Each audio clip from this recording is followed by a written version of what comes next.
I'm here today with Sebastian Pucelle from With-YINYOGA. Hello, And John. hello, thank you for being with me. Thank you for having this conversation with me. My pleasure. You are a master, I would say, in the field of Yin Yoga. No, And I won't say that, but yes.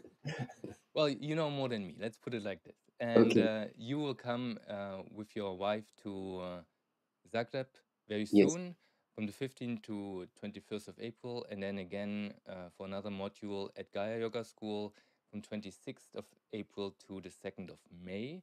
Hmm. Yeah, and you will teach two of your in-depth modules that in general are based on the approach of Yin Yoga. That's And good. I don't know much about Yin Yoga, so I actually want to just start off with asking you a very open question like, okay, I've been practicing Ashtanga yoga for many years. Uh-huh. I love the yang approach to move to yoga in that Hmm. sense. Hmm. I am also very much into pranayama and everything breathing. And from this perspective, if let's say I'm a complete beginner in Yin Yoga, uh, why do I want to learn more about Yin Yoga? Sure. Yeah. That's a legitimate question. I mean, um, Yin Yoga is actually looked at maybe a style or an approach of yoga which is new, but is actually, I believe, and through the research that I've done, it was maybe the first form of asana that we knew practicing as a postural type of yoga.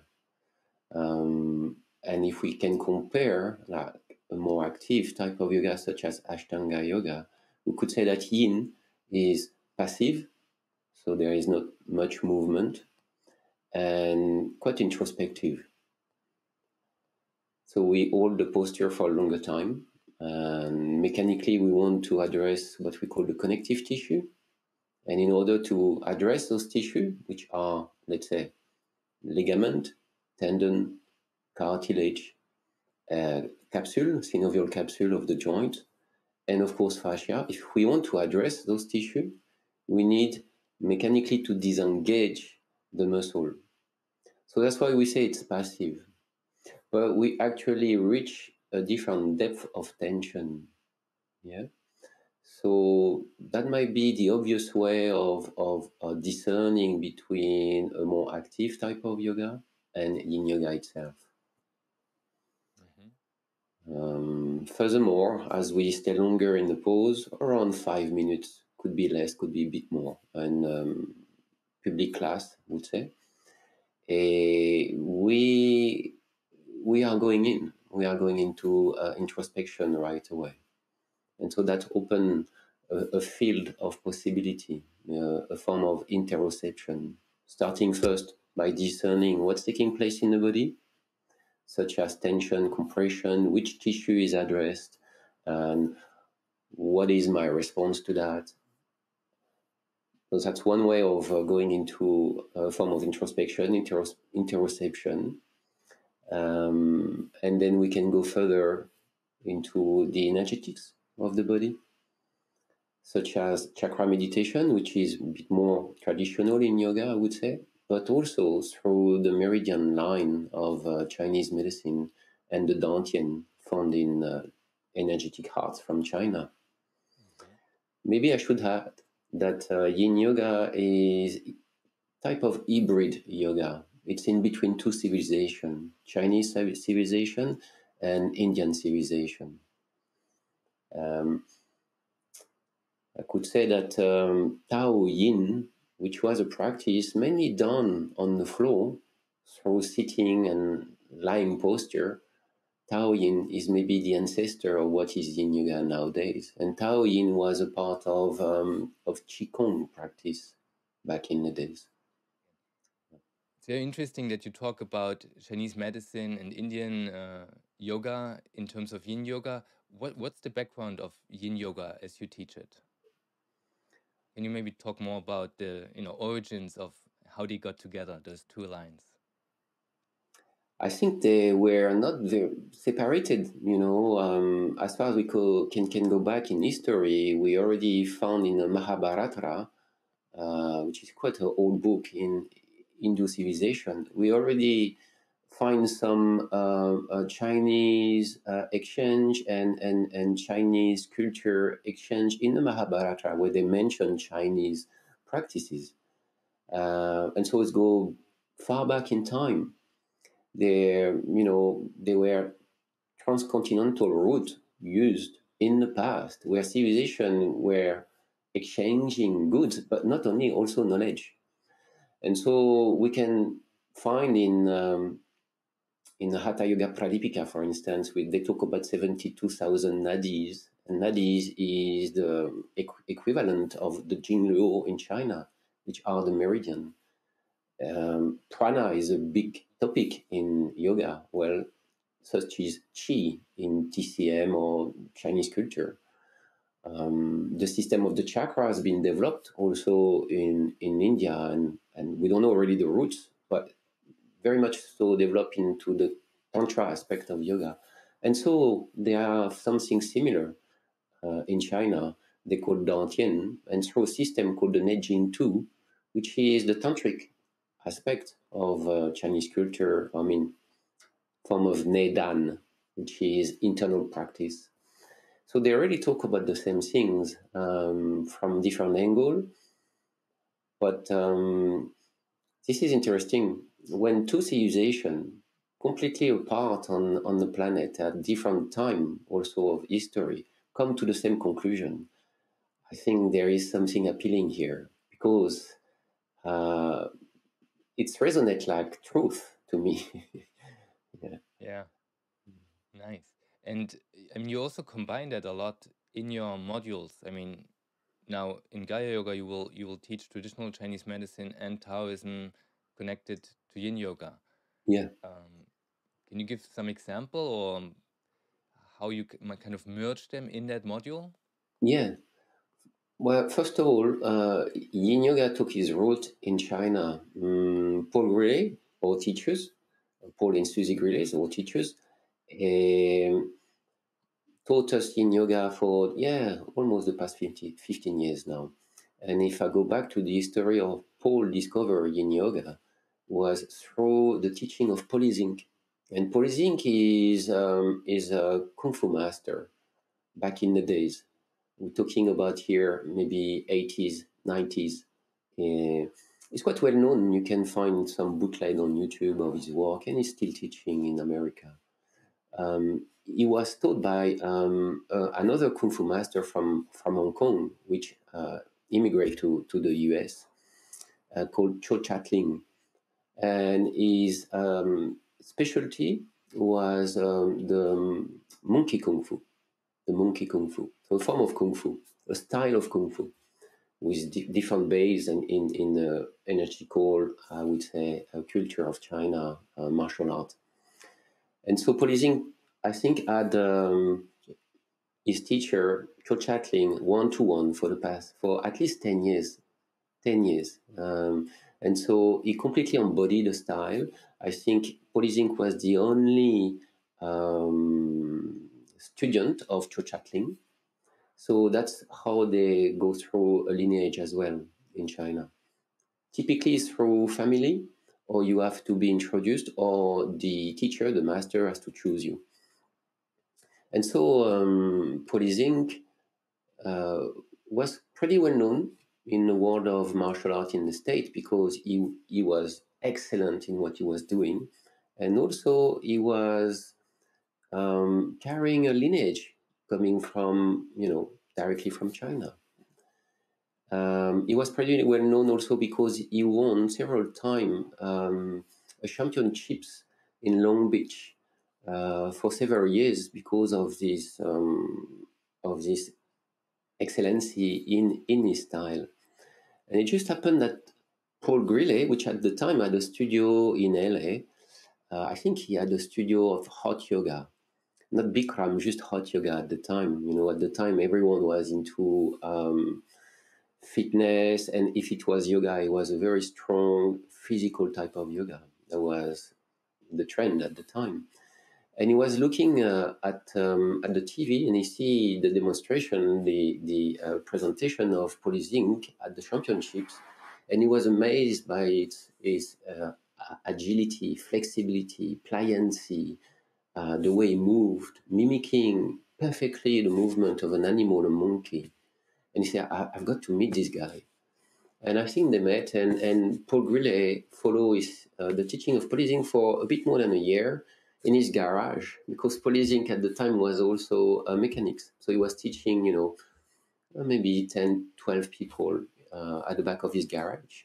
And it just happened that Paul Grillet was following his teaching for a year and a half.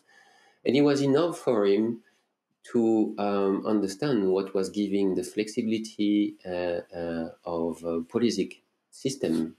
And it was actually the yin part of a bigger practice called Taoist yoga at the time, or Yin Yoga.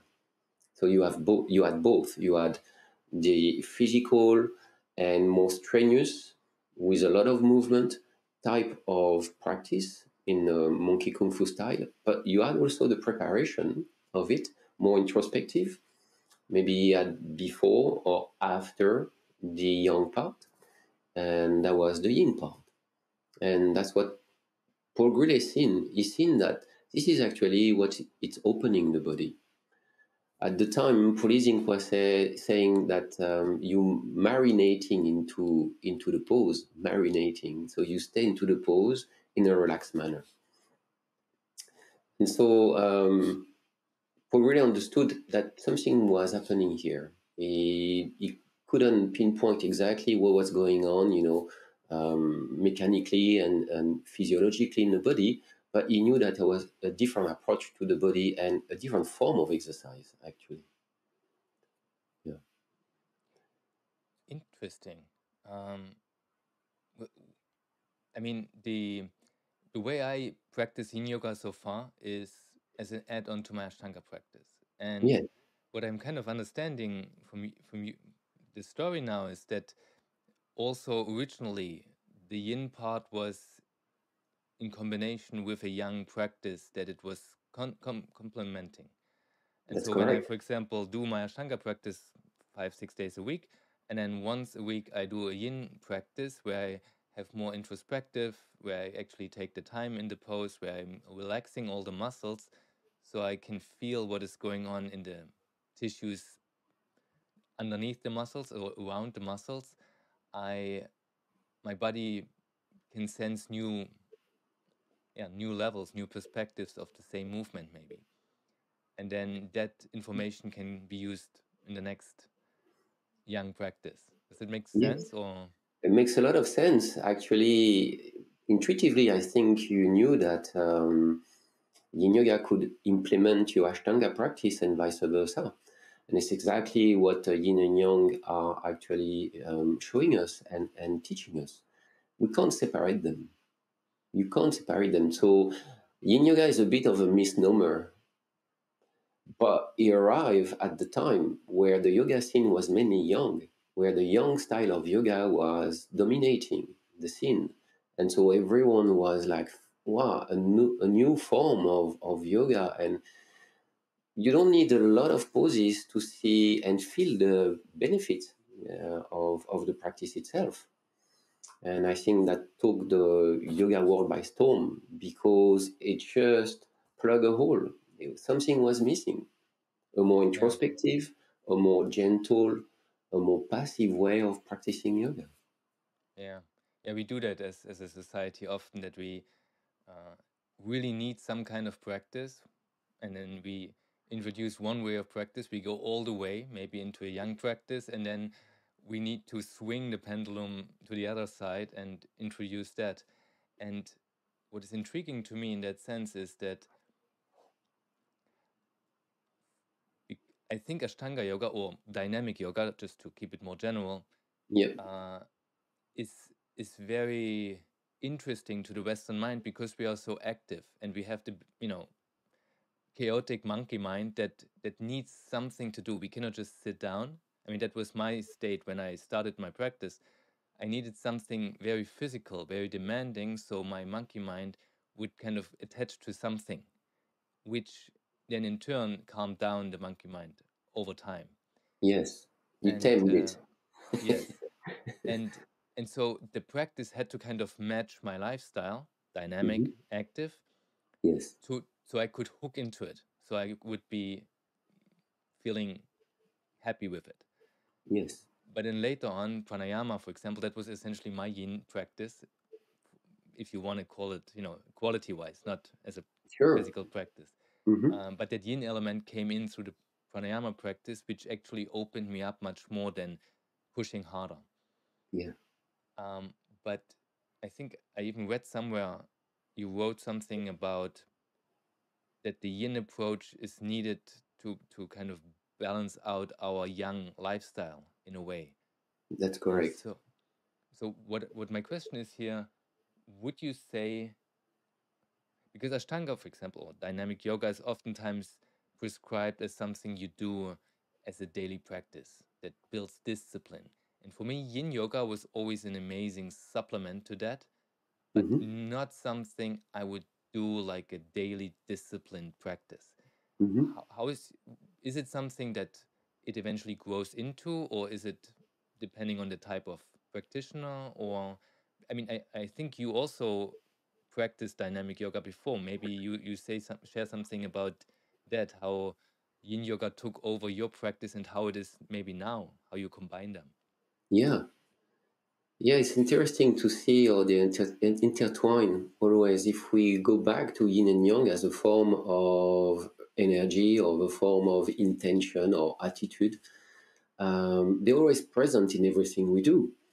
And so if you have, or anyone have a young type of life, with a lot of commitment, a lot of responsibility, and a lot of things to do, then maybe to have some time to be more introspective, to retreat within, to slow down. That's very important, to slow down. Will balance your life in general. The reverse is true. If you're quite a sedentary person, quite cut already from the activity of the world, and so on, quite introspective person, maybe yin practice as such is presented is maybe not fulfilling his role of rebalancing things. So it's not just about it's not just about the style or the approach of yoga. It's much larger than that. We need also to bring into the picture how the practice will affect my life in general and in the long term. Personally, I was pretty active very soon in my life. I did a lot of martial art. I started when I was 8 years old. Carry on until I was 19. That I had a car crash accident, and then so I recovered. I had a spine injury, and I carry on a little bit of martial art. But my body was already, could I say, uh, give me some difficulties, with pain here and there. Even so, I was pretty young. I was like, when I stopped Taido, I was around 24, 25. And then from that, I started to do more yoga. First Hatha yoga, and then it just happened that we lived just above an Ashtanga yoga in London. And so I just discovered a practice, fell in love with it, and carry on with Ashtanga. And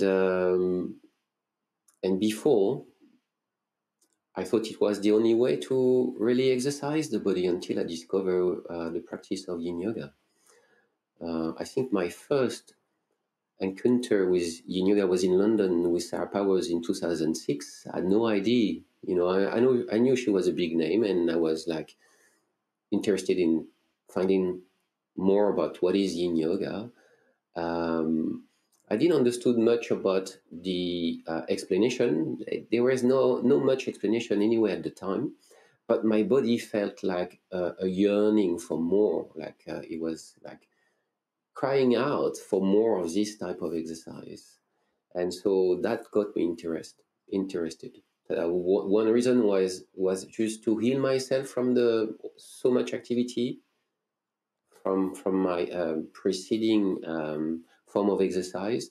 The other reason was because Murielle and I were interested in meditation, and we already started to do some retreat, Vipassana retreat in silence, and so on. So we wanted also, we were looking for a physical practice which could support our meditative effort and endeavors. And so Yin Yoga has those two aspects. It's got this healing, calming aspect and effect on the body. And it's got this very strong introspective and I would say contemplative, meditative aspect to it. And for me, it was the two things that I was searching for at the time. And so the more I got into Yin Yoga, the more I got interested. And we've met all teachers, Paul and Susie, which opened even more the box. And we could see that we wanted to have this practice central to our sadhana, if I can say.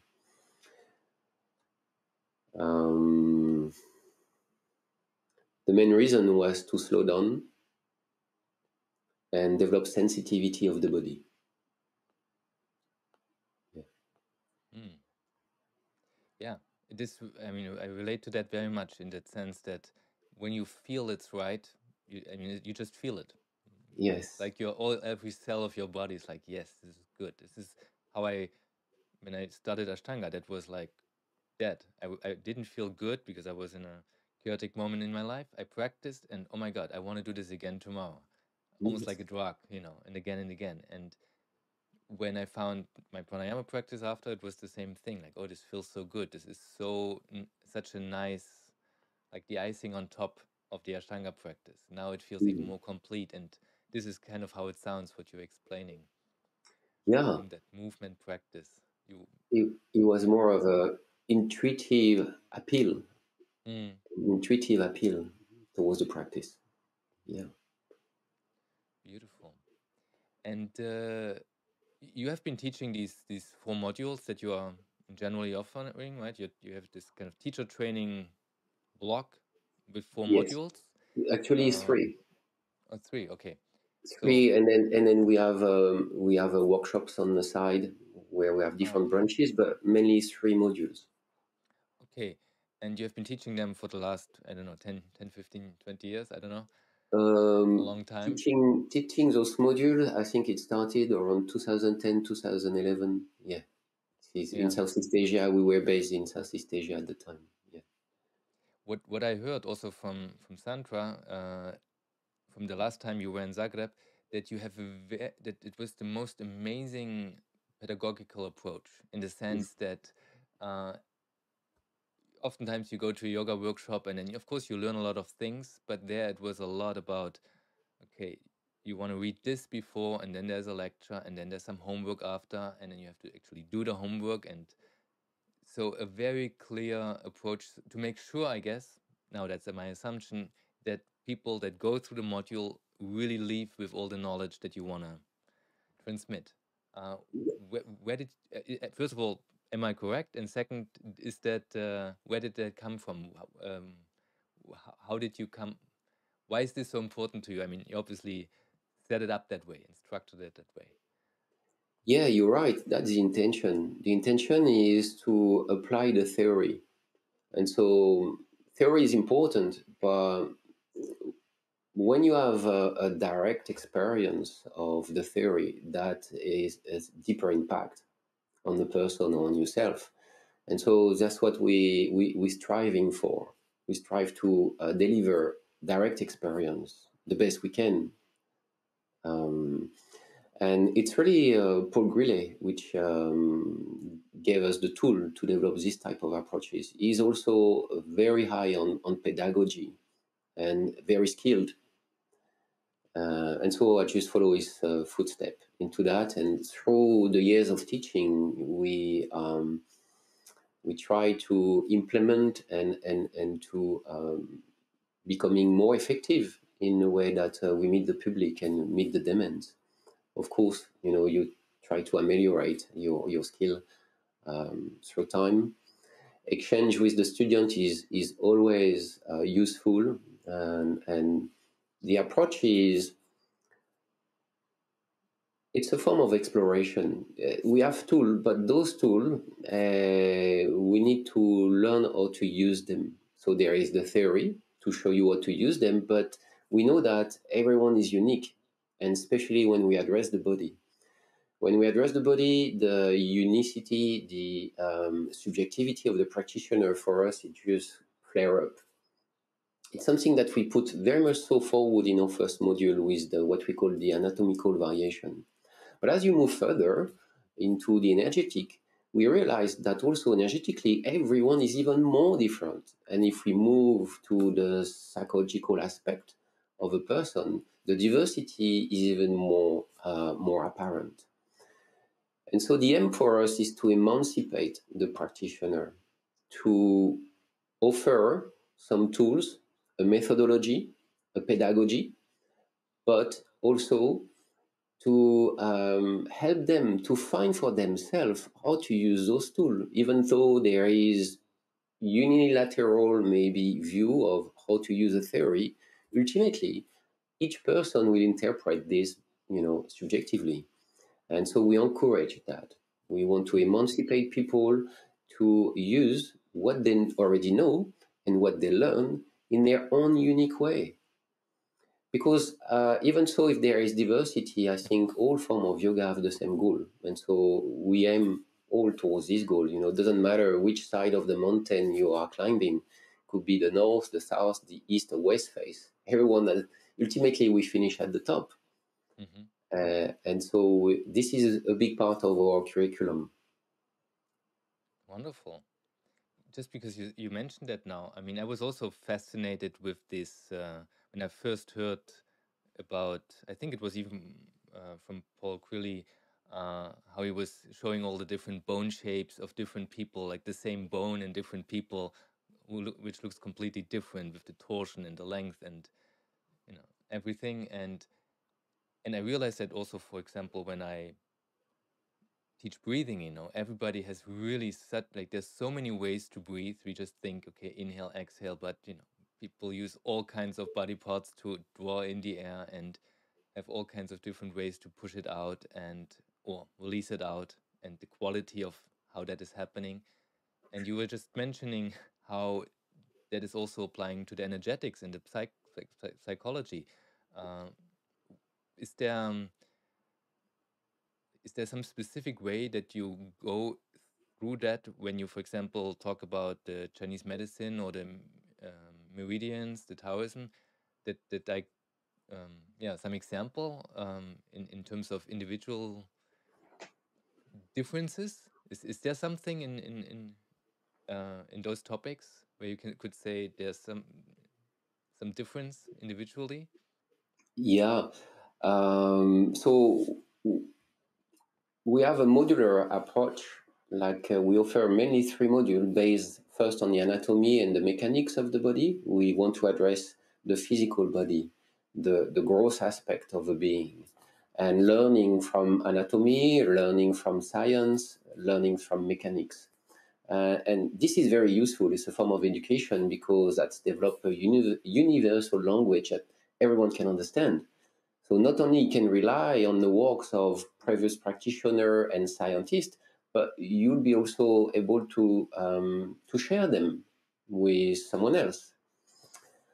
And that's true for every subject, I guess, because if we move this approach to the energetic and as we use them through a traditional Chinese medicine, we have a map, the same way that we have a map for the mechanics, the bones, the group muscle, the skeletal segment, tension, compression. We have a map, and if you open an atlas, everyone can understand more or less the basics of mechanics with the body.